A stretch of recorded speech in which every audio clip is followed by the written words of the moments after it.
నకిలీ మరణ ధృవీకరణ పత్రం, ఫ్యామిలీ మెంబర్ సర్టిఫికేట్ సృష్టించి విలువైన భూమిని రిజిస్ట్రేషన్ చేయించుకున్న వ్యవహారంలో వైసీపీ నేత మాజీ స్పీకర్ తమ్మినేని సీతారాం కుమారుడు వెంకట శ్రీరామ్ చిరంజీవి నాగుకు హైకోర్టులో ఎదురుదెబ్బ తగిలింది.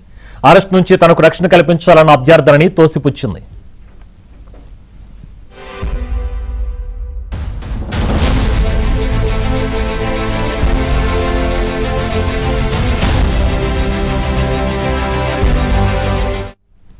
అయితే ఇదే కేసులో నిందితులుగా ఉన్న తమ్మినేని సీతారాంకు ఆయన సతీమణి వాణికి తాత్కాలిక మధ్యంతర ముందస్తు బెయిల్ మంజూరు చేసింది.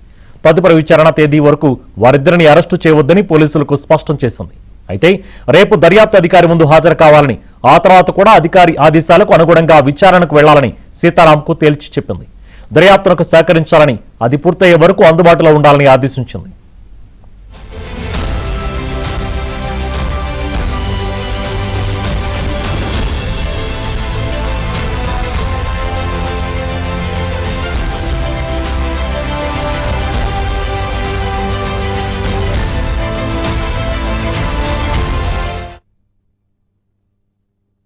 భూకబ్జా వివాదంపై మాజీ స్పీకర్ తమ్మినేని సీతారాం స్పందించారు. చట్టాన్ని తాను ఎప్పుడూ ఉల్లంఘించలేదని అన్నారు. డాక్యుమెంట్ రైటర్లు, మధ్యవర్తులు చూపిన పత్రాల ఆధారంగానే తాను భూమిని కొనుగోలు చేశానని తెలిపారు. సబ్ రిజిస్ట్రార్ కార్యాలయం పరిశీలించిన తర్వాతే భూమి రిజిస్ట్రేషన్ జరిగిందని చెప్పారు.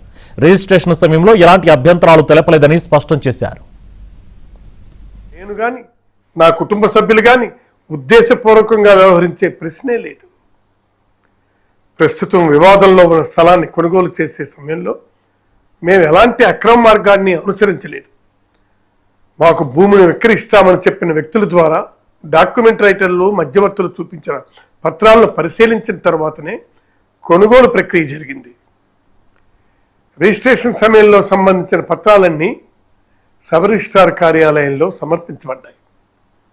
అక్కడ చట్ట ప్రకారం పరిశీలన జరిగిన తర్వాత రిజిస్ట్రేషన్ పూర్తయింది. ఆ సమయంలో ఎలాంటి అభ్యంతరాలు లేదా లోపాలు ఉన్నాయని మాకు తెలియజేయలేదు. ఆ తర్వాత భూమిపై వివాదం ఉందని, యాజమాన్యానికి సంబంధించి అభ్యంతరాలు ఉన్నాయని తెలిసింది. వెంటనే మేము చట్టబద్ధమైన మార్గాన్ని ఎంచుకున్నాం. ఈ అంశం ఇప్పటికే సివిల్ కోర్టు పరిధిలో ఉంది. గత ఏడాదిన్నరగా న్యాయ ప్రక్రియ కొనసాగుతుంది.